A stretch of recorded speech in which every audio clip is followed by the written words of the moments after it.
Well, good morning. Black cat grandma here. It's most unfortunate that you crossed my path. Happy Halloween. There we go. Possible stability. Well, happy Halloween. Black cat grandma here. And Papa Desert Lion and I want to wish you a very happy Halloween. Like I said, most unfortunate that you crossed my path. I hope that you don't walk under any ladders today or do anything else that's unlucky, but here you are, so we might as well do something celebratory. Papa Desert Lion wrote a very scary story that I would like to share with you. So I'm going to read it to you. So here we go. Happy Halloween story time. The story is entitled The Red Hoodie.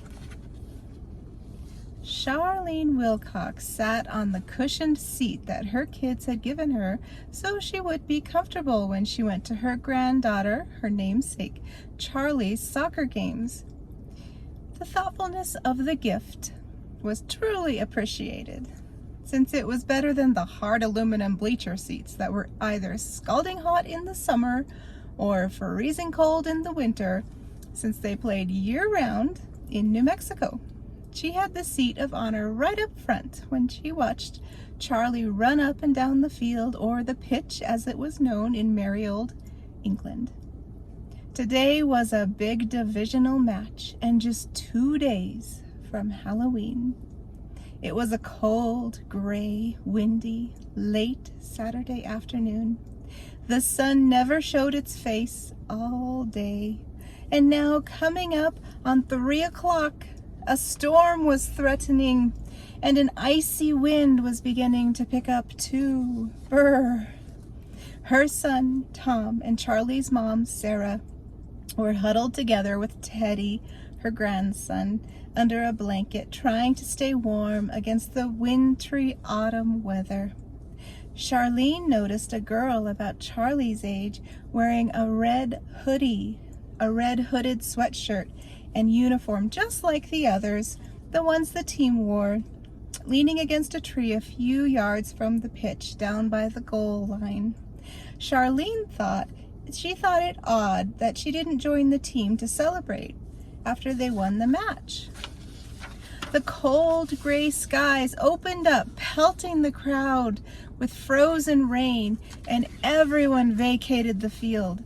Tom, Sarah, Charlie, and Teddy waved and blew kisses at Charlene as they hurried to their car and drove off. Charlene watched the crowd drive away in the storm. Leaving her alone in the parking lot, she noticed the solitary girl still standing at the end of the pitch, now soaked by the freezing rain. Maybe she's waiting for someone, she thought to herself. When the rain finally stopped and it was obvious no one was coming to get the girl, Charlene grabbed a dry blanket out of the back seat and motioned for the girl to come over to her car. She tossed the blanket to the girl, who wrapped herself in it and got in the passenger's side. Charlene fired up the engine and turned the heat up full blast. "Oh, why don't you take off that hoodie and get warm, dear? I'm Charlene Wilcox. You must know my granddaughter, Charlie." "Thank you, ma'am. My name is Ginny. My mom was supposed to pick me up, but she might have a meeting. I don't live too far away." "I can take you home if you like," Charlene suggested. "Oh, could you?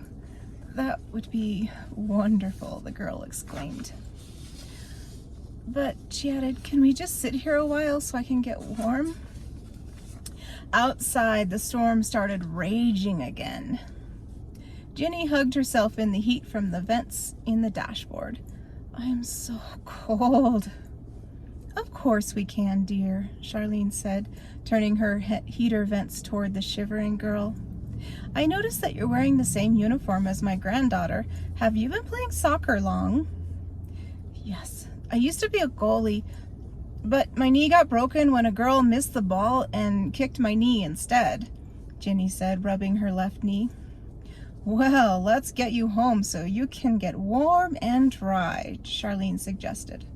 She followed Ginny's directions and pulled up to the house, set back from the road a bit. Ginny shrugged off the blanket, opened the door, and got out. "Thank you so much for the ride, Mrs. Wilcox," she said before she ran up towards the house.